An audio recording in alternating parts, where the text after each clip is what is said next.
ബിസ്മില്ലാഹിർ റഹ്മാനിർ റഹീം. സല്ലല്ലാഹു അലൈഹി വസല്ലം തങ്ങളതാ പഠിപ്പിക്കുന്നു, അർബഅത്തും മിനൻ നിസാഇ ഫിന്നാർ. 4 വിഭാഗം സ്ത്രീകൾ നരകത്തിലാണ്, 4 വിഭാഗം പെണ്ണുങ്ങൾ നരകത്തിലാണ്.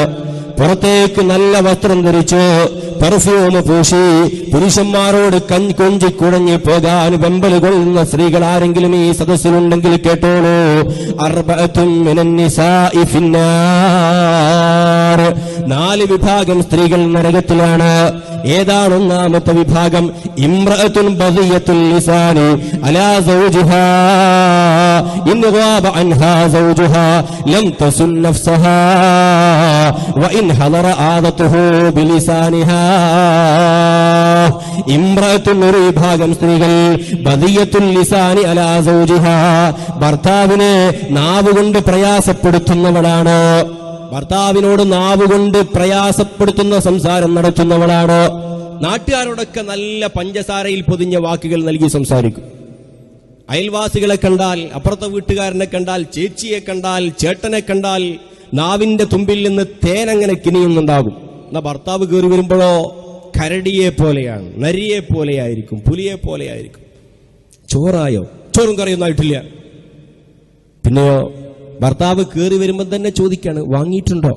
എന്ത് വാങ്ങിയിട്ടുണ്ടോന്ന്? വാങ്ങിയിട്ടുണ്ട്, പഞ്ചസാര വാങ്ങിയിട്ടുണ്ട്, പഞ്ചസാര വാങ്ങിയിട്ടുണ്ട്, ചായപ്പൊടി വാങ്ങിയിട്ടുണ്ട്, അരി വാങ്ങിയിട്ടുണ്ട്, പച്ചക്കറി വാങ്ങിയിട്ടുണ്ട്. ചായപ്പൊടി പഞ്ചസാര എന്ന് ആർക്കാ വേണ്ടത്? പിന്നെ നിനക്കെന്താ വേണ്ടത്? ഒക്കെ മറന്നുപോയി. ഞാൻ രാവിലെ പ്രത്യേകം 10 വട്ടം പറഞ്ഞതാ. എന്ത്? ഭർത്താവിന് ഓർമ്മയില്ല. ഫെയർ ആൻഡ് ലവ്ലി, ഓ മറന്നുപോയി. സുബ്ഹാനല്ലാഹ്, അന്ന് വയറ് നിറച്ച് ബിരിയാണി ഭർത്താവിന് കിട്ടും. നാവ് കൊണ്ടുണ്ടാക്കുന്ന ബിരിയാണിയാണെന്ന് മാത്രം, അല്ലേ? അങ്ങനെ പല സഹോദരിമാരുണ്ട്. ഈ രൂപത്തിൽ ഭർത്താവിനെ നാവ് കൊണ്ട് പ്രയാസപ്പെടുത്തുന്ന ഏതെങ്കിലും സഹോദരിമാർ ഈ സദസ്സിലുണ്ടെങ്കിൽ കേട്ടോളൂ, ഇംറഅത്തുൻ, ഒരു വിഭാഗം സ്ത്രീകൾ, ബദിയത്തുൽ ലിസാനി അലാ സൗജിഹാ, ഭർത്താവിനോട് നാവ് കൊണ്ട് പ്രയാസത്തോടുകൂടെ സംസാരിക്കുന്ന പെണ്ണ്, ആ പെണ്ണ് നരകത്തിലാണ്. ഇനിയോ ഇൻ ഗാബ അൻഹാ സൗജുഹാ, ഭർത്താവ് അപ്രത്യക്ഷനായി കഴിഞ്ഞാൽ, വീട്ടിൽ വന്നാൽ ഭർത്താവിനോട് കടിപിടിയാണ്, അവനങ്ങോട്ട് പോയി കഴിഞ്ഞാലോ ലം തസുന നഫ്സഹാ, സ്വന്തം ശരീരം അവളെ സുരക്ഷിതമായി സൂക്ഷിക്കുകയില്ല.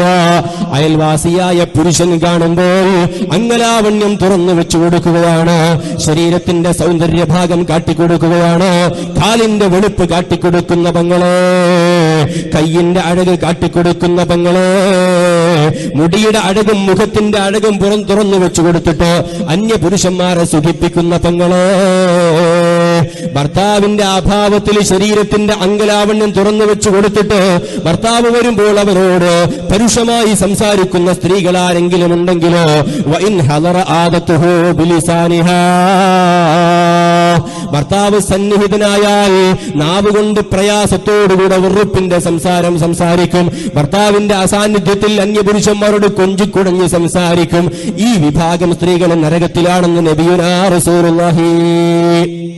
ഇനി നരകത്തിൽ പോകുന്ന രണ്ടാമത്തെ വിഭാഗം, വംറഅത്തുൻ തകല്ലഫ സൗജഹാ മാ ലാ യുതീഖ്, ഭർത്താവിനെ കൊണ്ട് സാധ്യമാകാത്തത് അവനെ കൊണ്ട് ചെയ്യിപ്പിക്കുക, ഭർത്താവിനെ കൊണ്ട് സാധ്യമാകാത്തത് അവനെ കൊണ്ട് ചെയ്യിപ്പിക്കുക.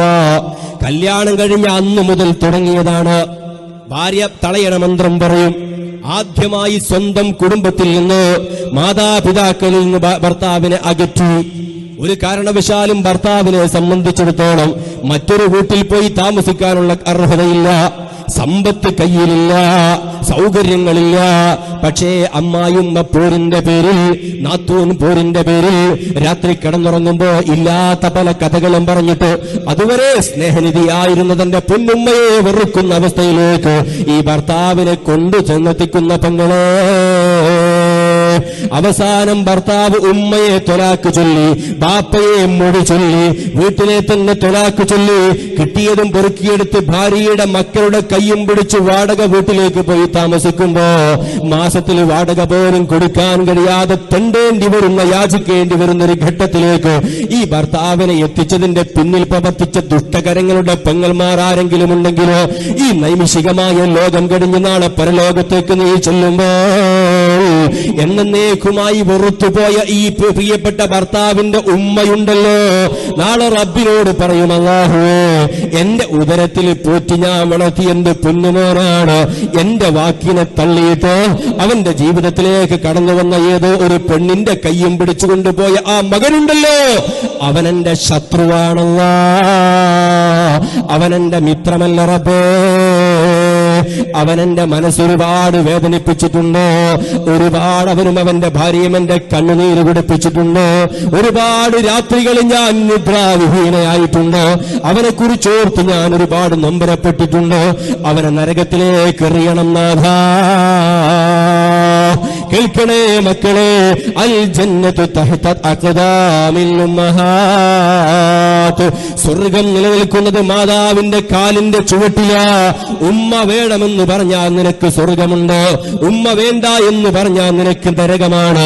ഹുമാ ജന്നത്തുക വനാറുക, മാതാപിതാക്കൾ നിന്റെ സ്വർഗമാണ്, മാതാപിതാക്കൾ നിന്റെ നരകവുമാണ്. ഹബീബായ മുഹമ്മദ് മുസ്തഫ. അപ്പൊ ഭർത്താവിനെ നാവ് കൊണ്ട് വേദനിപ്പിച്ചു, എടുത്താൽ പൊങ്ങാത്തത് അവനെ കൊണ്ടെടുപ്പിച്ചു. വീട്ടിൽ അതാ ഒരുപാട് വസ്തുക്കൾ ഭർത്താവിനെ കൊണ്ട് വാങ്ങിപ്പിച്ചിട്ടുണ്ട്. വാഷിംഗ് മെഷീൻ വാങ്ങിയിട്ടുണ്ട്, മിക്സി വാങ്ങിയിട്ടുണ്ട്, ഗ്രൈൻഡർ വാങ്ങിയിട്ടുണ്ട്, TV വാങ്ങിയിട്ടുണ്ട്, കമ്പ്യൂട്ടർ വാങ്ങിയിട്ടുണ്ട്.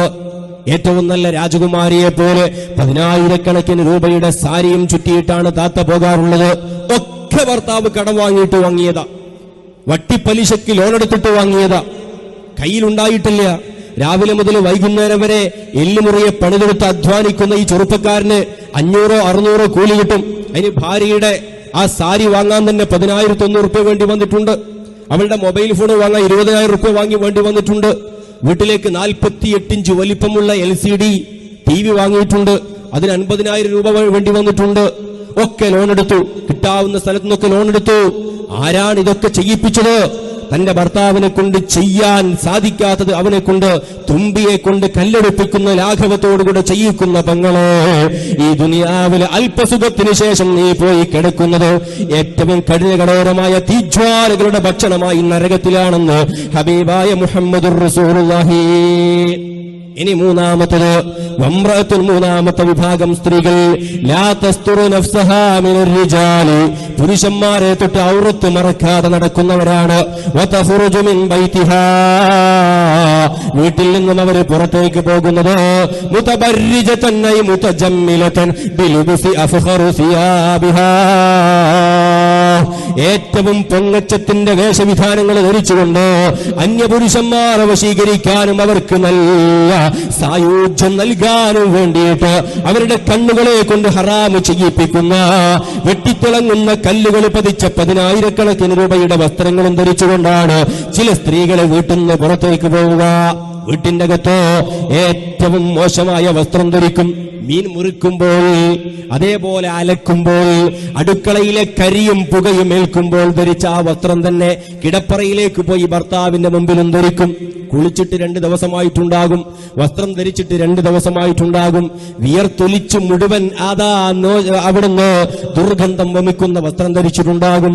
എന്നാലും ആ പുള്ളിക്കാരിക്ക് യാതൊരു പ്രശ്നവുമില്ല. കാരണം ഭർത്താവിന്റെ മുമ്പിലാണ്. നാളെ എങ്ങാനും കല്യാണത്തിന് പോവുകയാണെങ്കിലോ അതൊക്കെ എപ്പോഴോ വലിച്ചെറിഞ്ഞിട്ട് 10,000 സാരി ധരിച്ചു, അതേപോലെ തന്നെ ലിപ്സ്റ്റിക് പുരട്ടി, കൺമഷി എഴുതി, മുഖത്ത് ക്രീം പുരട്ടി, നല്ല സ്പ്രേ അടിച്ച്, ഹൈ ഹീലുള്ള ചെരുപ്പ് ധരിച്ച്, 2 മൊബൈൽ ഫോൺ വലത്തെ കയ്യിലും ഇടത്തെ കയ്യിലും പിടിച്ച്, വാനിറ്റി ബാഗും തൂക്കി പുറത്തേക്ക് പോകുന്ന പെങ്ങന്മാർ ആരെങ്കിലും ഉണ്ടെങ്കിൽ കേട്ടോളൂ. വംറഅത്തുന്നതാ, മൂന്നാമത്തെ വിഭാഗം സ്ത്രീകൾ, ലാ തസ്തുറു നഫ്സഹാ, അവൾ ശരീരം മറക്കാത്തവളാണ്. മിനർ റിജാൽ, അന്യ പുരുഷന്മാരിൽ നിന്ന്. വതഖറുജു, അവൾ വീട്ടിൽ നിന്ന് പുറത്തേക്ക് പോകുന്നത്. മിൻ ബൈതിഹാ, വീട്ടിൽ നിന്ന് പുറത്തേക്ക് പോകുന്നത്. മുതബർരിജതൻ ഐ മുതജമ്മിലാ, ഏറ്റവും ഭംഗിയായ നിലയ്ക്കാണ് ഭർത്താവിന്റെ മുമ്പിലാണ് ഏറ്റവും നല്ല വസ്ത്രം ധരിക്കേണ്ടത്. അത് നിനക്ക് സുന്നത്തായ ഒരു കാര്യമാണ്. ഭർത്താവിന്റെ മുമ്പിൽ നീ കുളിച്ചു പോയാൽ നിനക്കൊരു സുന്നത്തിന്റെ കൂലി കിട്ടി. ഭർത്താവിന്റെ മുമ്പിൽ നീ സുറുമ എഴുതി പോയാൽ നിനക്ക് രണ്ടാമത്തെ സുന്നത്തിന്റെ കൂലി കിട്ടി. ഭർത്താവിന്റെ മുമ്പിലേക്ക് നീ നല്ല സുഗന്ധം ഉപയോഗിച്ചു പോയാൽ നിനക്ക് മൂന്നാമത്തെ കൂലി കിട്ടി. ഭർത്താവിന്റെ മുമ്പിൽ ആകർഷണീയമായിരിക്കുന്ന വസ്ത്രം ധരിച്ചുകൊണ്ട് നീ പോയാൽ നിനക്ക് നാലാമത്തെ കൂലി കിട്ടി. ഭർത്താവിന്റെ മുമ്പിൽ നീ എത്രമാത്രം അണിഞ്ഞൊരുങ്ങി സുന്ദരിയായ ഇന്നലെ കല്യാണം കഴിഞ്ഞ മണവാട്ടിയെ പോലെ പോയി നിൽക്കുന്നുവോ അത്രയും അല്ലാഹുവിന്റെ മാലാഖമാർക്ക് നിന്നോട് സ്നേഹമായിരിക്കുമെന്ന് ഹബീബായ മുഹമ്മദ് മുസ്തഫ. ഇനി നാലാമത്തെ വിഭാഗം സ്ത്രീകൾ, ഇംറഅത്തുൻ, നാലാമത്തെ വിഭാഗം സ്ത്രീകൾ, ലൈസ ലഹാ ഹമ്മുൻ ഇല്ലൽ അക്ല വശുർബ വന്നൂമ വലൈസ ലഹാ റഗബതൻ ഫിസ്സലാത്തി വലാ ഫീ തഅത്തില്ലാഹി വലാ ഫീ തഅത്തി റസൂലിഹി വലാ ഫീ തഅത്തി സൗജിഹാ. നരകത്തിൽ പോകുന്ന നാലാമത്തെ വിഭാഗം സ്ത്രീകൾ, ലൈസ ലഹാ ഹമ്മുൻ, അവൾക്ക് യാതൊരു ഗൗരവവും ഇല്ല, യാതൊരു പ്രാധാന്യവും അവർ കൽപ്പിക്കുന്നില്ല. ഏതിൽ ഒഴികെ? ഇല്ലൽ അക്ല വശുർബ വന്നൗമ. ഈ മൂന്ന് കാര്യത്തിൽ മാത്രമേ അവൾക്ക് ഗൗരവം ഉള്ളൂ. ഈ മൂന്ന് കാര്യം മാത്രമേ അവൾ ഗൗരവത്തിൽ കാണാറുള്ളൂ. ഈ മൂന്ന് കാര്യങ്ങൾ മാത്രമേ അവൾ ശ്രദ്ധിക്കാറുള്ളൂ. ഒന്നേതാണ്? അൽ അക്ല, തീറ്റ കൃത്യസമയത്ത് കിട്ടണം. കൈ കഴുകി ടേബിളിൽ എത്തുമ്പോഴേക്കും അമ്മായിയമ്മ കരിച്ചതും പൊരിച്ചതും ചോറും മുമ്പിൽ വെച്ചിരിക്കണം. ഇല്ലെങ്കിൽ തനി നിറമങ്ങ് കാണിച്ചു കൊടുക്കും. ഞാൻ ആരാ മോളോന്നറിയോ? എന്ത് കണ്ടിട്ടാ നിങ്ങളെ മോനെ കൊണ്ട് എന്നെ കെട്ടിച്ചത്? വെക്ക് പെണ്ണേ. ഉമ്മ എന്നുള്ള വിളിയൊക്കെ എപ്പോഴോ അസ്തമിച്ചു പോയി പല വീട്ടിലും. തള്ള എന്ന വിളി, തള്ള എന്നോട് വേണ്ട, ഞാൻ എവിടുന്ന് വന്ന പെണ്ണാന്നറിയോ? കാണിക്കുകയാണ് അവളുടെ അഹങ്കാരം. അതാ പറയുന്നു ഹബീബായ മുഹമ്മദുർ റസൂലുള്ളാഹി സ്വല്ലല്ലാഹു അലൈഹി വസല്ലം, ലൈസ ലഹാ ഹമ്മുൻ, അവൾക്കൊരു ഹമ്മില്ല. ഇല്ലൽ അക്ല, തീറ്റയുടെ കാര്യത്തിലൊഴികെ, വശുർബ, കുടിയുടെ കാര്യത്തിലൊഴികെ, വന്നൗമ, ഉറക്കിന്റെ കാര്യത്തിലുമൊഴികെ. ഈ മൂന്ന് കാര്യത്തിലും കൃത്യനിഷ്ഠയാണ്. കൃത്യസമയത്ത് ഭക്ഷണം കിട്ടണം, കൃത്യമായി വെള്ളം കിട്ടണം. കൃത്യസമയത്ത് 8 മണിക്ക് തന്നെ അവൾ ബെഡിൽ പോകും, കിടന്നുറങ്ങും. അതിരാവിലെ 8 മണിക്ക് എഴുന്നേൽക്കുള്ളൂ. കാലത്തെ എഴുന്നേൽക്കും 8 മണിക്ക്, നേരത്തെ ഉറങ്ങും 8 മണിക്ക്. നേരത്തെ ഉറങ്ങിയാൽ എന്താ? വൈകിട്ട് എഴുന്നേൽക്കും എന്ന് പറഞ്ഞ മാതിരിയാണ്. എന്റെ പ്രിയപ്പെട്ടവരെ, ഈ മൂന്ന് കാര്യത്തിലൊഴികെ ബാക്കി ഒരു കാര്യത്തിലും അവൾക്ക് യാതൊരു താല്പര്യവും ഇല്ല. വലൈസ ലഹാ റഗ്ബതൻ ഫിസ്സലാഹ്, നിസ്കാരത്തിൽ അവൾക്ക് താല്പര്യമില്ല. വലാ ഫീ തഅത്തില്ലാഹി, അല്ലാഹുവിനെ അനുസരിക്കുന്നതിലും അവൾക്ക് താല്പര്യമില്ല. വലാ ഫീ തഅത്തി റസൂലിഹി, റസൂലുള്ളാഹിനെ അനുസരിക്കുന്നതിലും അവൾക്ക് താല്പര്യമില്ല. വലാ ഫീ തഅത്തി സൗജിഹാ, ഭർത്താവിനെ അനുസരിക്കാനും അവൾക്ക് താല്പര്യമില്ല. ഈ നാലാമത്തെ വിഭാഗം സ്ത്രീകളും നരകത്തിലായിരിക്കുമെന്ന് നബിയുനാ റസൂലുള്ളാഹി. അതുകൊണ്ട് സ്വർഗത്തിൽ പോകാൻ കൊതിക്കുന്ന പെങ്ങളെ, ഏറ്റവും നല്ല സുന്ദരിയായി നീ അണിഞ്ഞൊരുങ്ങി നിൽക്കേണ്ടത് ഭർത്താവിന്റെ മുമ്പിലാണ്. അതാണ് ഹബീബായ മുഹമ്മദുർ റസൂലുള്ളാഹി സ്വല്ലല്ലാഹു അലൈഹി വസല്ലം തങ്ങൾ പറയുന്നത്, ഇദാ നദർതഹാ സർറതുക, നീ നോക്കിയാൽ നിന്നെ സന്തോഷിപ്പിക്കുന്ന പെണ്ണാണ് ഏറ്റവും നല്ല പെണ്ണ്. വഇദാ അമർതഹാ അതാഅതുക, നീ കൽപ്പിച്ചാൽ നിന്നെ അനുസരിക്കുന്നവളുമായിരിക്കും അവള്. നീ പോയിട്ട് പറയാണ്, പെണ്ണെ എനിക്ക് ചൂടുവെള്ളം വേണം. ചൂടുവെള്ളം വേണമെന്ന് കേൾക്കുമ്പോഴേക്കും ഓടി. വീട്ടിൽ ഇഷ്ടം പോലെ അടുപ്പുണ്ട്, ഇൻഡക്ഷൻ കുക്കറുണ്ട്, ഗ്യാസിന്റെ സ്റ്റൗ ഉണ്ട്, ഇനി അതേപോലെ കറണ്ടിന്റെതുണ്ട്, അതേപോലെ മറ്റു വിറകിന്റെതൊക്കെ ഉണ്ട്. അവള് വേഗം വെള്ളം വെച്ചു. എത്രയാണ് ഭർത്താവിന് വേണ്ട വെള്ളം അളവ് അവൾക്കറിയാം.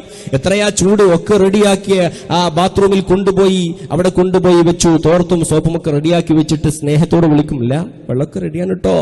അതങ്ങ് കേൾക്കുമ്പോഴേക്കും തന്നെ ഭർത്താവിന്റെ മനസ്സിൽ കുളിരാണ്. പുറത്തുനിന്ന് അനുഭവിച്ച എല്ലാ ടെൻഷനും ഭാര്യയുടെ സ്നേഹമസൃണമായിരിക്കുന്ന ഈ പ്രപഞ്ചത്തിൽ, സ്നേഹപ്രപഞ്ചത്തിൽ ഭർത്താവ് മറന്നുപോവുകയാണ്.